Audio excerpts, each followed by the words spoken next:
Mga kababayan, isang mapagpalang gabi po sa inyong lahat. Ngayon po mga kaibigan, atin pong re-reaksyonan at kukomentuhan po natin.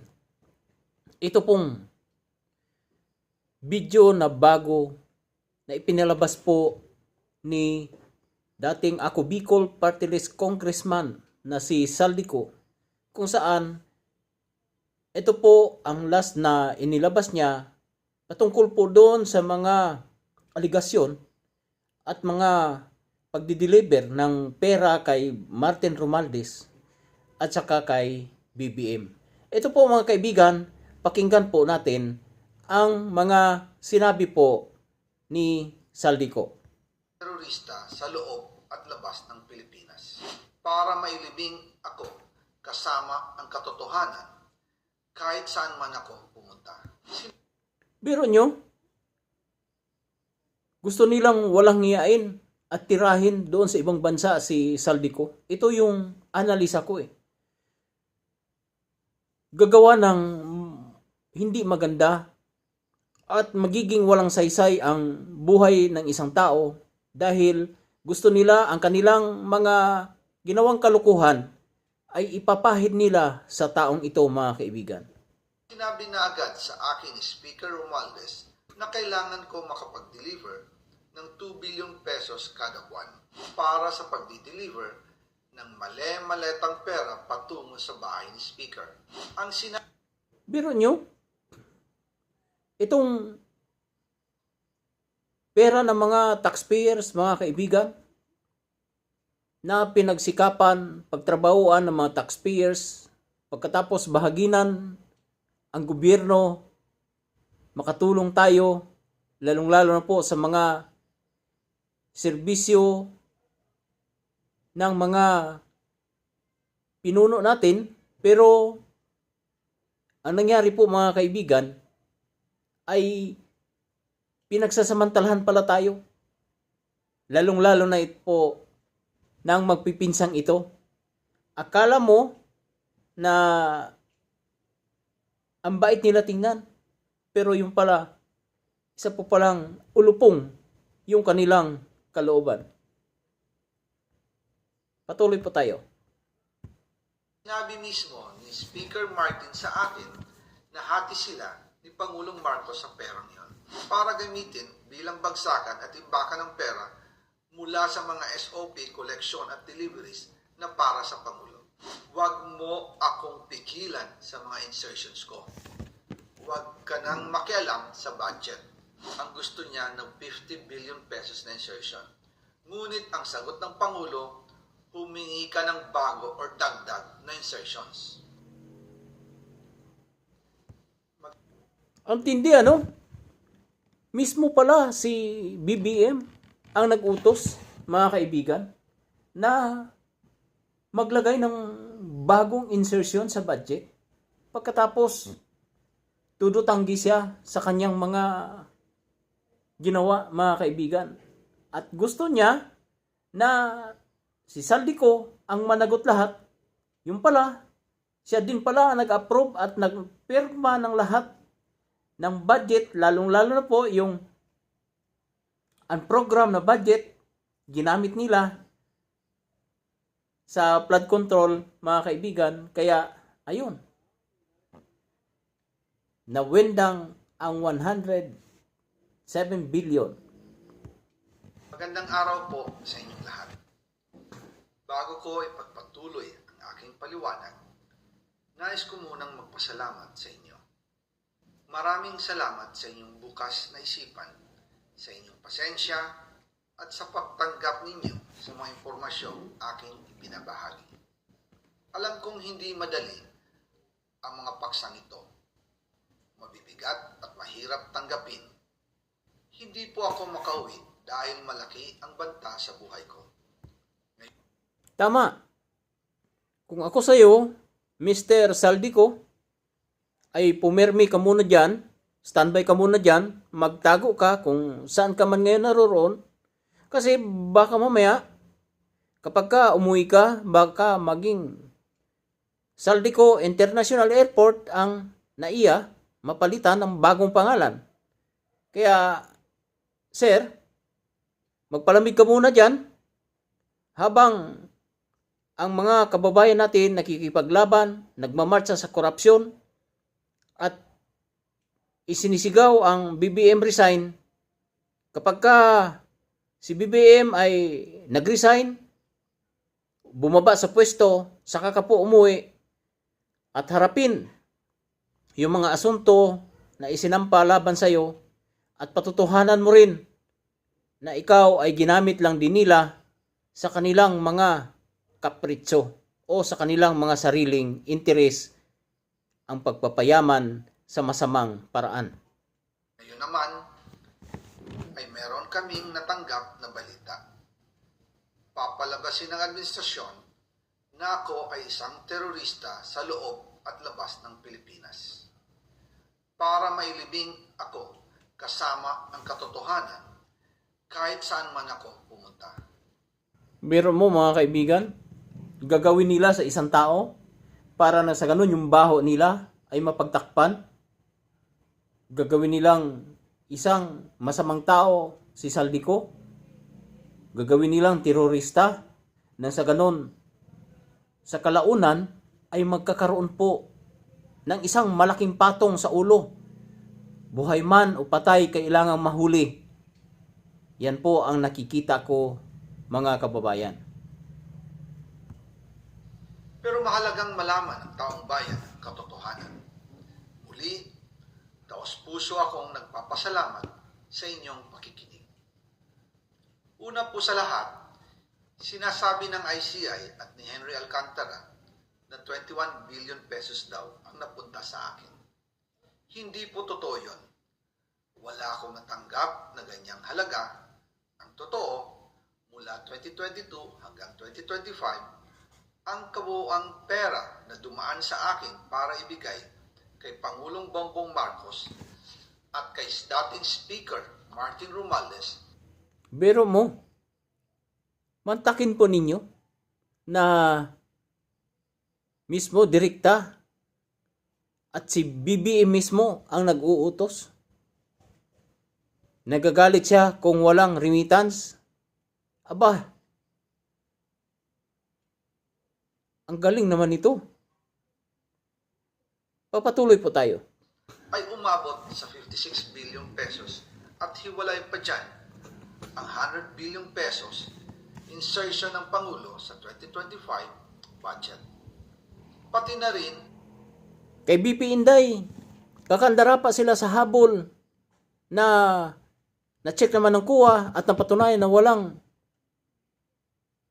misuse sa confidential fund. Pero ito, mga kaibigan, kaya pala habol sila ng habol doon sa 125 million at pinapasama ang imahe ni Inday Sara.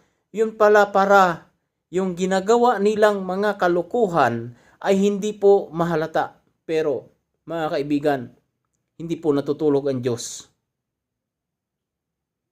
Ibinubuko o ibinibisto sila ng panahon dahil sa kanilang mga kalukuhan at ang panahon na rin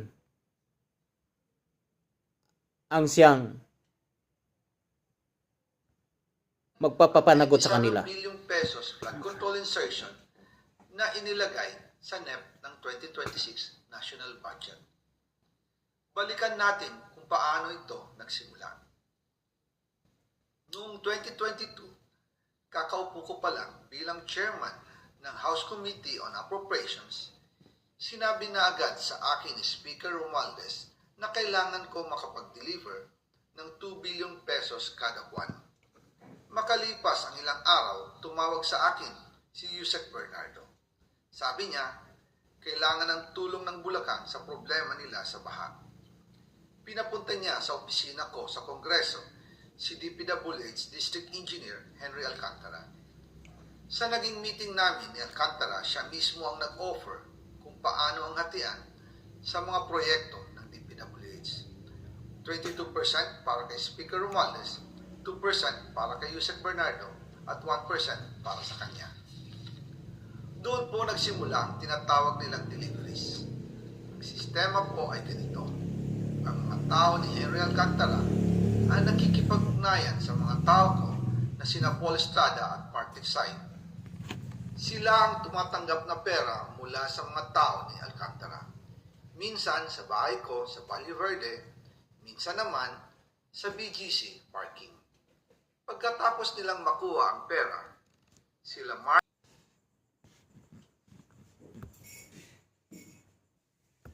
uhan ni Speaker Martin Romualdez na si Jocelyn Sereno para sa pagdi-deliver ng male-maletang pera patungo sa bahay ni Speaker.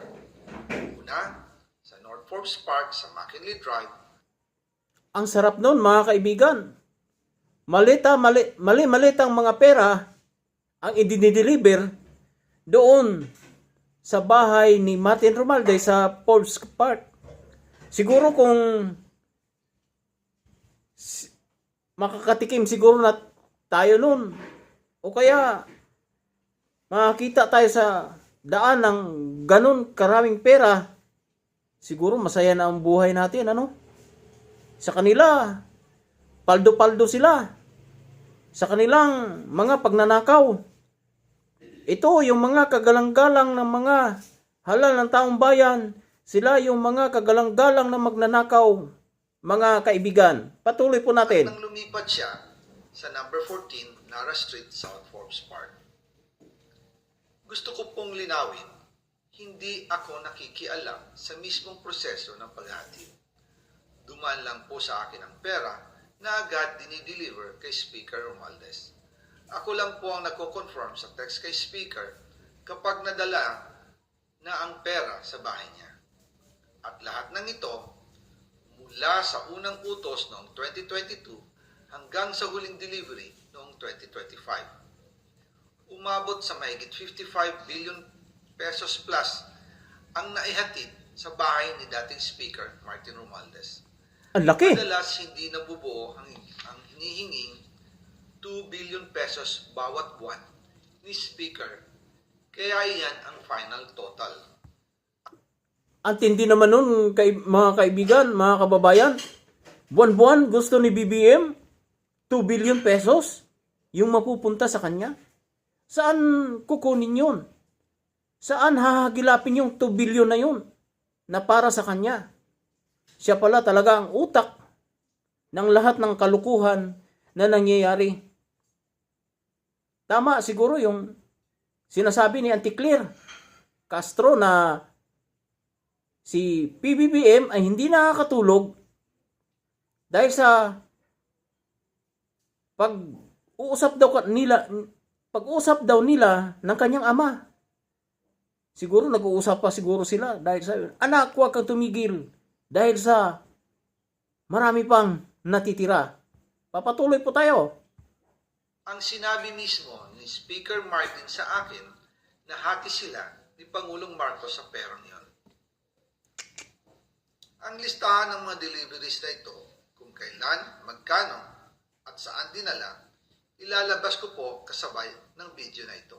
Nakakagalit. Noong November 2024, habang nasa proseso kami ng pagtatalakay ng budget, nakipag-meeting sa amin ni Speaker Martin si Yusek Jojo Cadiz. Sabi niya, masama raw ang loob ni Pangulong Marcos, wala raw siyang natatanggap na remittance. Ayun. At dahil laging napapagalitan si Speaker Martin ang Pangulo mula Setyembre hanggang November, inutusan niya ako na mag-deliver ng 1 billion pesos para kay BBM. Ayon pa kay Yusek Jojo, nang ipaalam niya ito sa Pangulo, ang utos sa kanya ng Pangulo ay mag-ingat at siguraduhin si Yusek Jojo lang ang maghahatid. Ang galing. Ang instruction po sa akin ni dating Speaker Martin Romualdez ay dalhin sa number 30 Tamarin Street, South Forbes Park at ibigay kay Yusek Jojo Cadiz dahil ito raw ang drop-off point na malapit sa bahay ng Pangulo. Sinabi rin po sa akin Speaker Martin Romualdez na si PBBM ang nag-utos sa kanya na bilhin ang bahay sa number 30 Tamarin Street. Biro nyo mga kaibigan, mismo bumili ng bahay. Siyempre, hindi ka makakabili ng bahay, kasama din ang lote. Magkano ang per square meter? ng bahay sa Forbes Park. Diyan po nakatira lahat ng mga pinakamayaman, mga bilyonaryo sa Pilipinas. Diyan po nakatira sa Forbes Park at Dasmariñas sa may Makati. Ngayon, mga kaibigan, saan nanggaling ang pera na pinambili nila? Tsak, bilyon din yun. Malaking halaga din yun.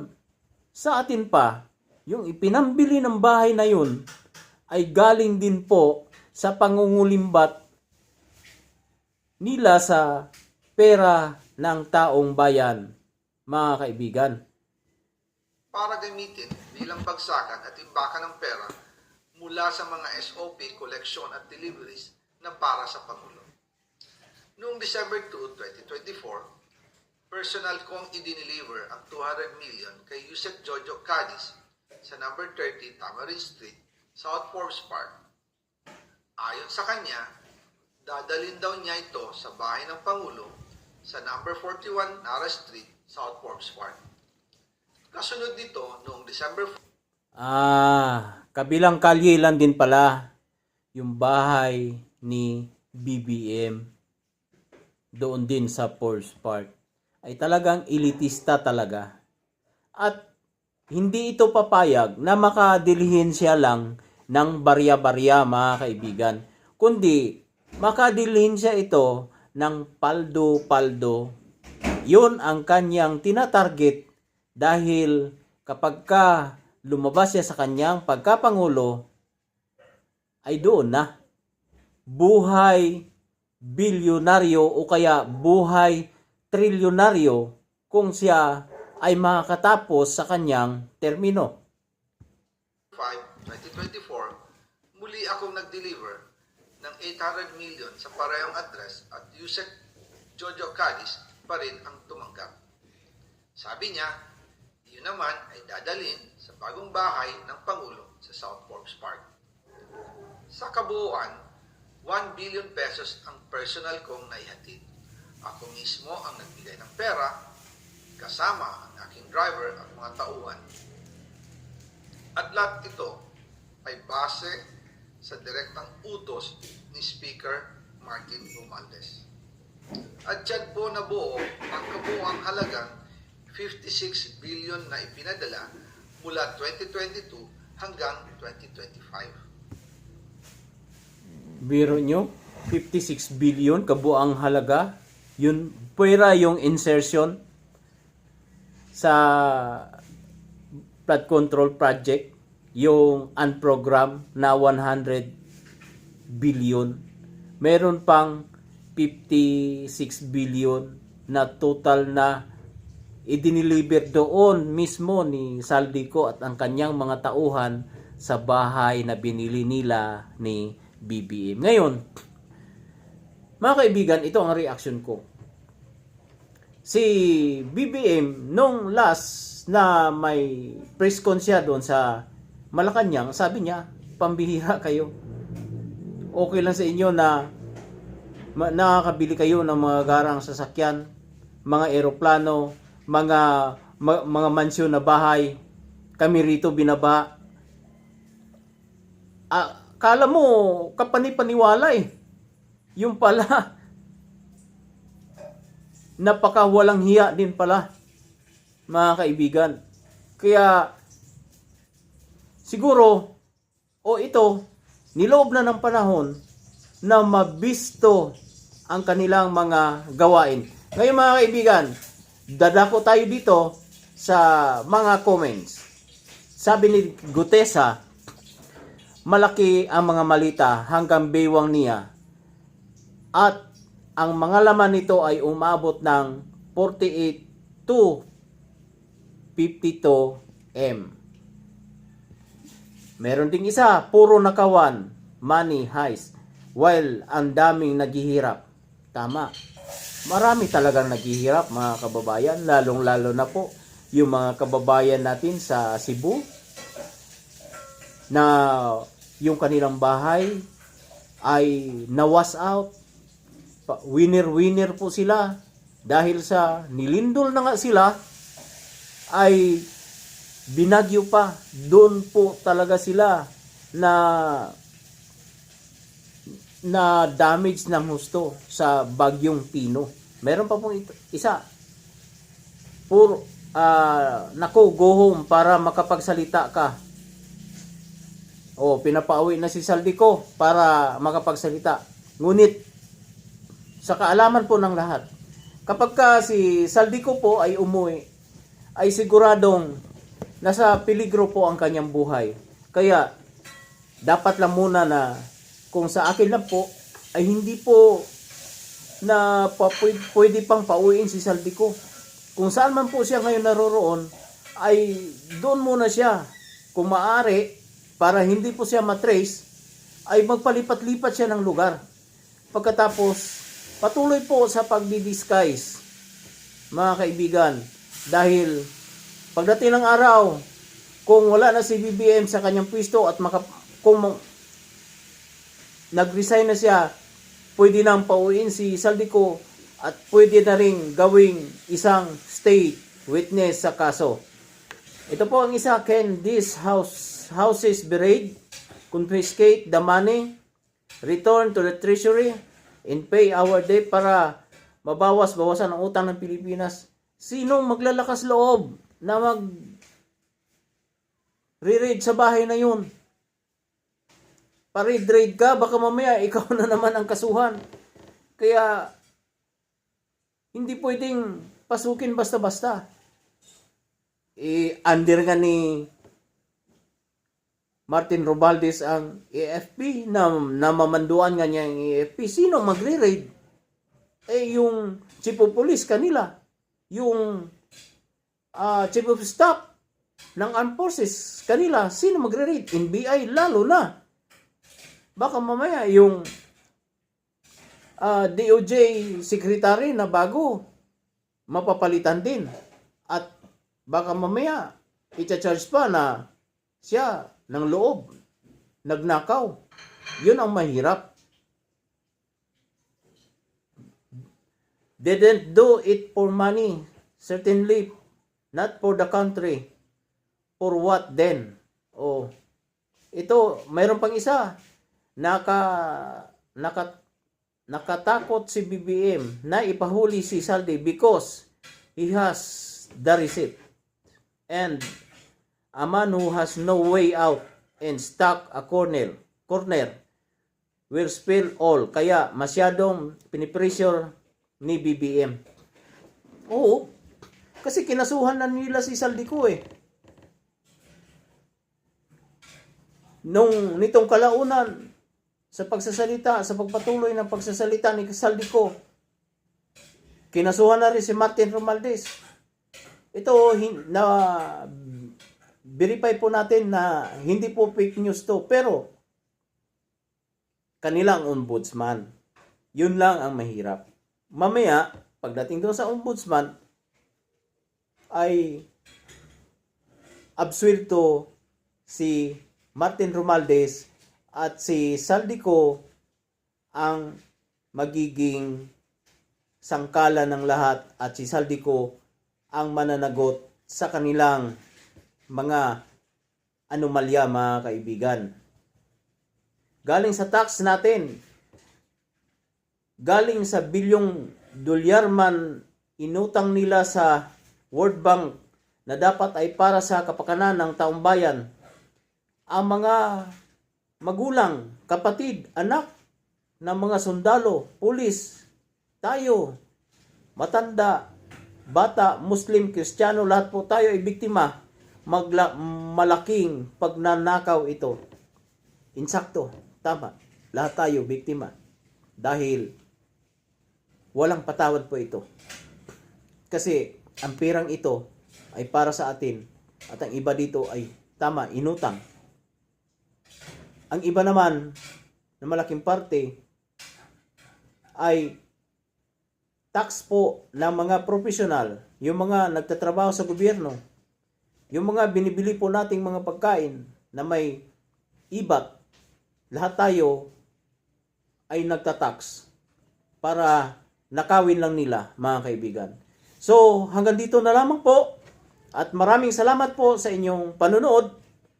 Sa mga ka-DDS na hindi pa po nakapag-subscribe, sana po nananawagan din po ako na paki-subscribe ang channel ko nang sa ganun po ay updated po kayo sa susunod pang mga videos na i-upload po natin sa YouTube. Magandang gabi.